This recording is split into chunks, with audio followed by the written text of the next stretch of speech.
Welcome to the 53rd season of the National Football League. Scores of fans all over the country have been anxiously awaiting this opening day, and none more so than here in Pittsburgh, Pennsylvania, where long-suffering Steeler fans feel they finally have a winner. Chuck Noll's team swept through a successful preseason, led by star, toothless Terry Bradshaw. But just as important as Bradshaw's maturation is that Pittsburgh has a horde of good young ball players to grow with their quarterback. In fact, many experts have made the Steelers the favorites in their division. Oakland's John Madden has a different dilemma. He has 3 quarterbacks capable of starting, and none has taken charge during the preseason. There's ancient George Blanda, who is celebrating his 45th birthday today. Nearly 20 years younger is Ken Stabler, who has emerged as the probable starter. But then, too, there's the oft-injured, sometime brilliant Darryl LaMonica, waiting in the wings for his chance. So 4 quarterbacks were in the spotlight as a full house in Pittsburgh's gleaming Three Rivers Stadium waited for the NFL to open a new bag of tricks and mark the beginning of a spanking new season. New players, new coaches, a few rule changes, but most of all, a new chance for 26 teams to win their division and conference titles and go on to the Super Bowl. Today, we are bringing you the NFL Game of the Week, the Oakland Raiders versus the Pittsburgh Steelers. The Pittsburgh Steelers came charging into the season of '72 with high hopes and new enthusiasm, much of it predicated on the fine preseason showing of their offense, led by Terry Bradshaw. Chuck Noll has convinced his young quarterback to stay in the pocket as much as possible. But on Pittsburgh's first series, a strong Raider rush forced Bradshaw to tuck the ball and take off, with these results. This play would begin a comedy of errors that would permeate the entire first half. Though Pittsburgh recovered, the damage had been done, and Oakland took over after a punt. But the comedy of errors continued.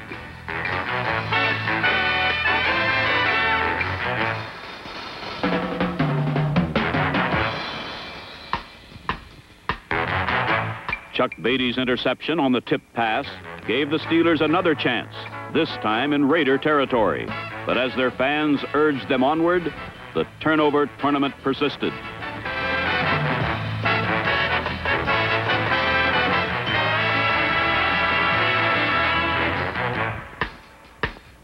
Bradshaw's pass over the middle, intended for Shanklin, was swiped cleanly by safety Jack Tatum, and the Raiders had the ball on the Oakland 5-yard line.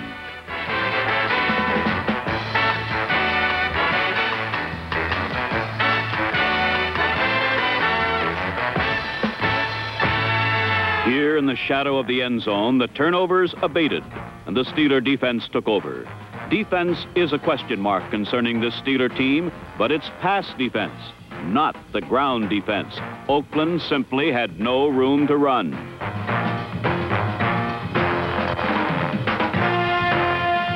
This was not unexpected, for led by number 75, Joe Green, the Steeler ground defense did not give up a single touchdown in 6 preseason games. Today, the Oakland Raiders found out why.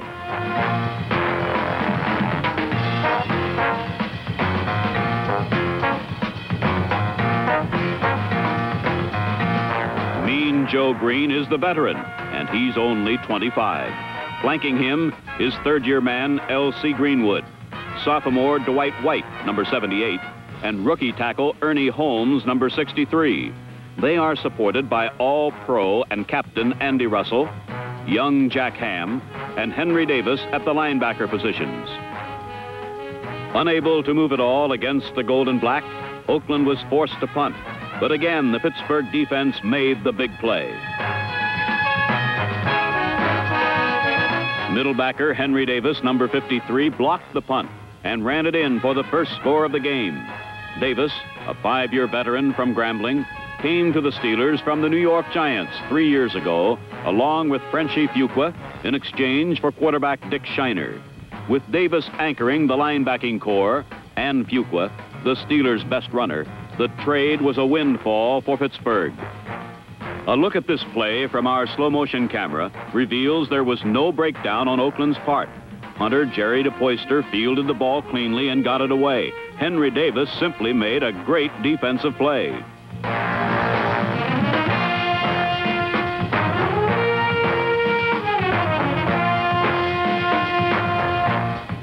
With Pittsburgh ahead now 7-0, Oakland's troubles were just beginning.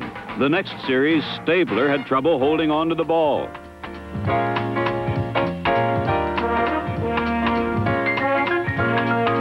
Though he recovered his own fumble, the Raiders didn't retain possession for long.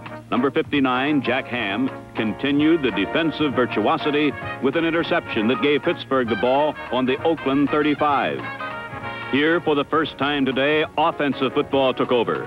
Terry Bradshaw bulleted a pass over the middle to rookie tight end John McMakin, number 89, who made a diving catch at the Raider 20. Then Terry Bradshaw, on a design play, plowed straight ahead through a gaping hole cleared by his line, broke 2 tackles, and danced into the end zone with Pittsburgh's second score.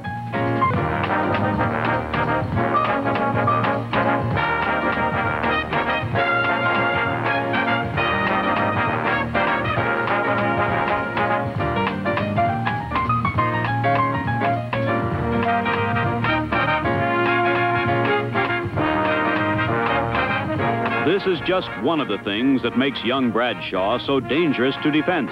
He's got perhaps the finest throwing arm in the NFL, of course, but at 6'3", 215 pounds, he's big enough, tough enough, and certainly more than willing enough to run over you. Bradshaw's rampant enthusiasm is matched by the affection of the Pittsburgh fans for him, and today everybody loved Terry. Now, with Pittsburgh up by 2 touchdowns, Ken Stabler came out throwing. He avoided a hard Steeler rush and put the ball right into and out of the hands of Ray Chester. Chuck Beatty had his second interception. The Steelers had the ball on the enemy 45, and the Pittsburgh secondary seemed to have answered the doubts about their strength.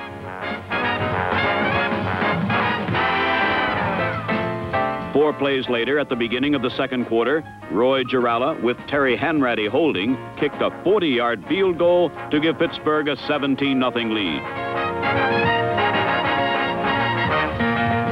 That was it for the offense, for the game reverted to the comedy of errors of the early minutes of the first period. Each team seemed to be seeking new ways of giving up the ball. First, George Atkinson, number 43, swiped a Bradshaw pass and returned it 23 yards. Then on the very next play, Stabler passed to Don Highsmith, who made a nice catch, then quickly negated it.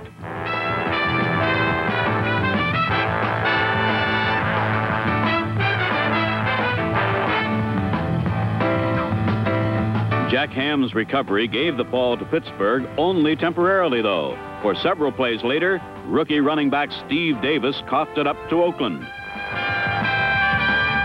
Finally, John Madden made the expected change, and 45-year-old George Blanda entered the game. But on his first play, the birthday boy handed Pittsburgh a gift.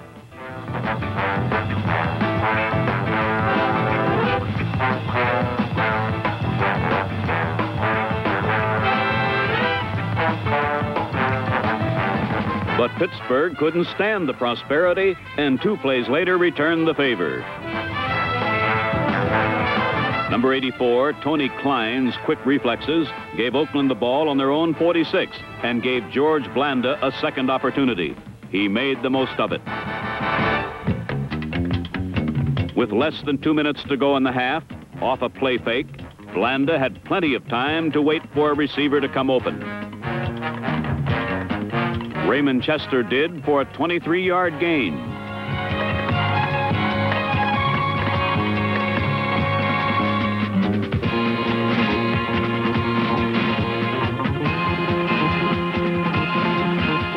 Two plays later, Blanda arched a beautiful pass to Chester again. The agile tight end stepped into the end zone for Oakland's first touchdown of the new season.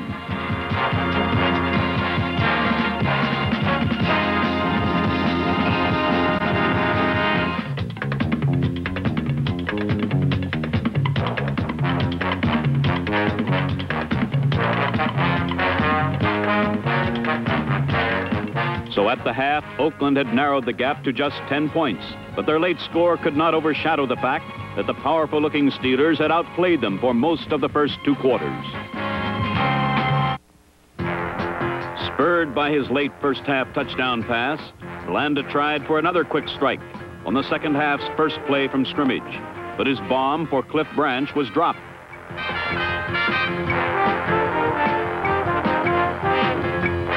Repeating the pattern reveals that an excellent play by Mike Wagner, number 23, actually caused the incompletion. As Pittsburgh has built itself into a contender, the one chink in their steel armor has been susceptibility to the bomb.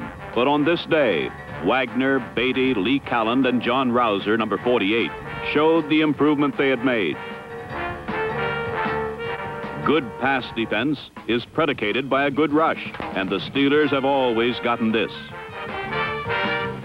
As Blanda rose from a 3-for-9 second half, he was perhaps thinking of a time when his 45-year-old bones would rest on the sidelines, as many of his passes fell into hopelessly void areas.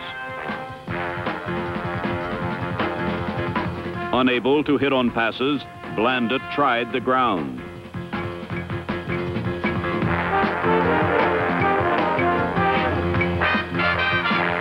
But Charlie Smith's 8-yard run was negated by a Smith 8-yard loss. A repeat reveals a perfect play by one of pro football's premier linebackers. Andy Russell, number 34, fought off Gene Upshaw's block, kept his feet, and made the play. Only the super slow-motion camera can accurately reveal what happened when the Raiders were forced to punt.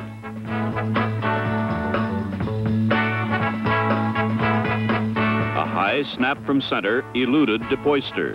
DePoyster eluded Ralph Anderson, number 49, and got off a 10-yard punt.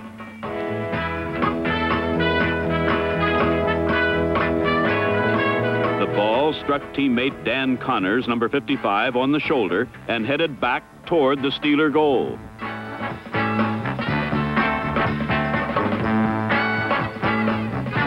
Connors retrieved the ball and headed away from the Steelers' end zone. Net result, minus 23 yards of field position.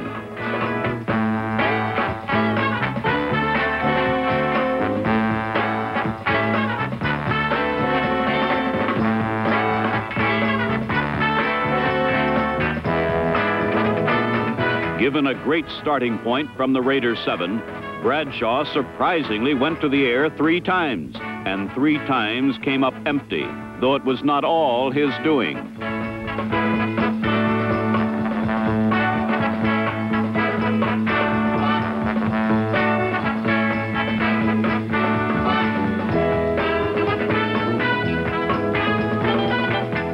Dave Smith's drop brought on Roy Girella, and he towed through a 20-7 Steeler lead.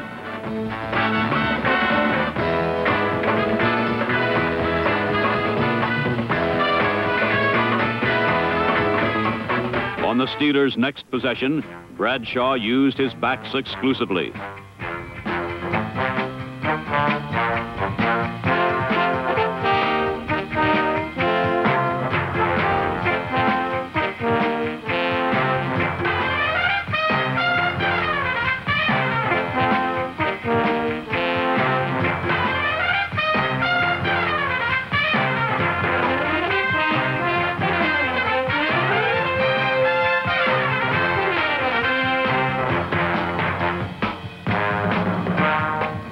Preston Pearson, number 26, carried 5 consecutive times as the Steelers ate up the Raider defensive line, huge chunks of tartan turf, and much of the clock. Then Bradshaw went back to the air and hit number 1 draft pick Frank O'Hara swinging out of the backfield. It is a Steeler strength that all their backs are excellent receivers.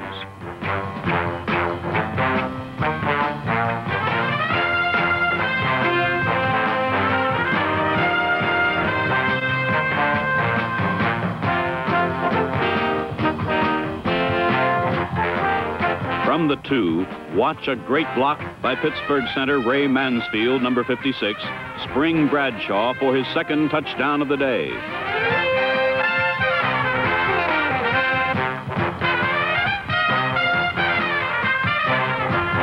The Steelers had controlled the ball and controlled the game, 27-7 after 3 quarters.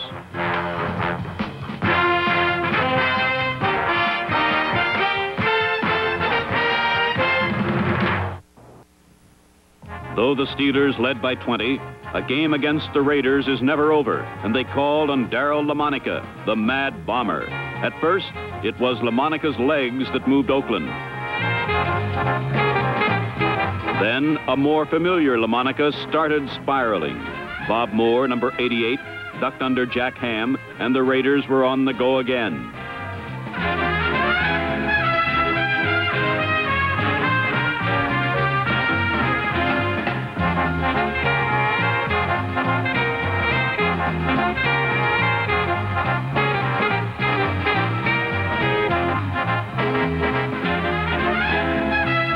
One completion later, LaMonica spotted rookie wide receiver Mike Ciani, number 49, from 24 yards out.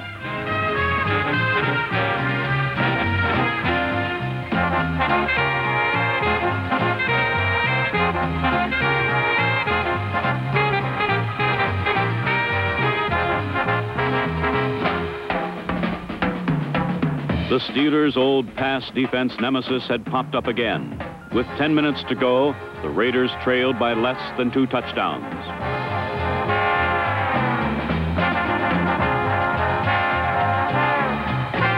But here the Steelers proved that this may indeed be their year.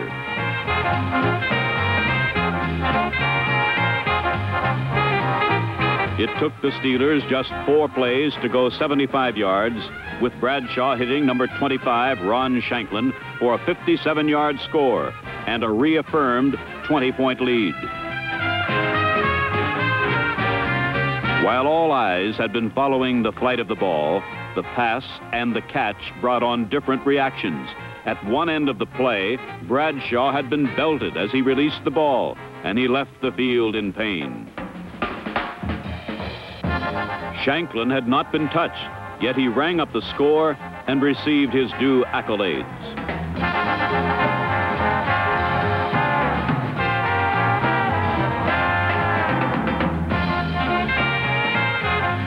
The Steelers led 34-14 with less than 9 minutes to play.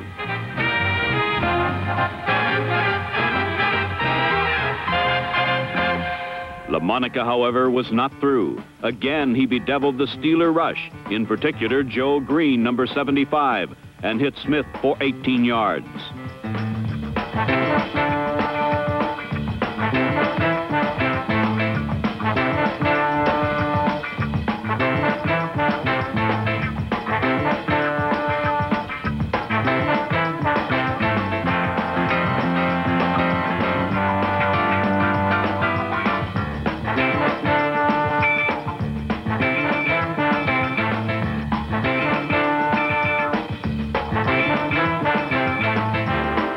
With a first down on the 8, Callan was forced to interfere with Branch to stop LaMonica's perfect pass.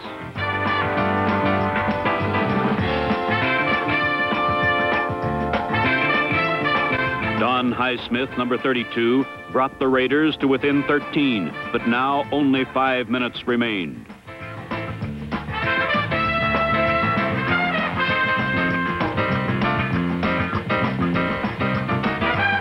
That the Steelers could not move seemed academic, for they turned over the ball, leading by 13 with only 3 minutes to play.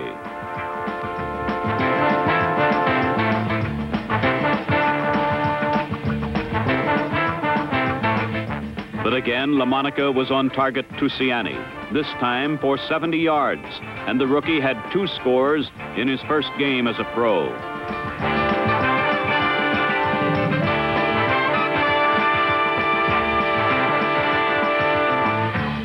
For his third of the game, LaMonica had completed 8 out of 10 for 172 yards and 2 touchdowns, and now faced only a 6-point deficit with a minute and a half left. Oakland tried an onside kick and nearly got the ball again. Pearson recovered the bouncing ball and the Steelers were safe. A repeat shows how close the Raiders had come.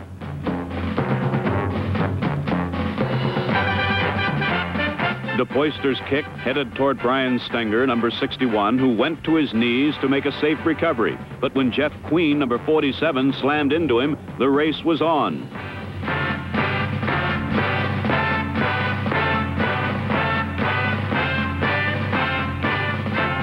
Pearson got a good bounce, and the Steelers had a vice grip on the game. The Steelers successfully ran off the last seconds and had taken the first step toward their first division championship ever. It is a difficult task to be a preseason favorite, but for the young Steelers, this win over AFC West Division power Oakland will go a long way in building the confidence that's needed as week after week teams take their shot. Raider head coach John Madden knows only too well what life at the top is like. The Steelers can now savor the feeling, but ahead lie 13 games, a long, tough NFL season. If today's game is any indication of the action and excitement that wait ahead, then for the Steelers, the Raiders, and every other NFL team, 1972 is going to be one heck of a year.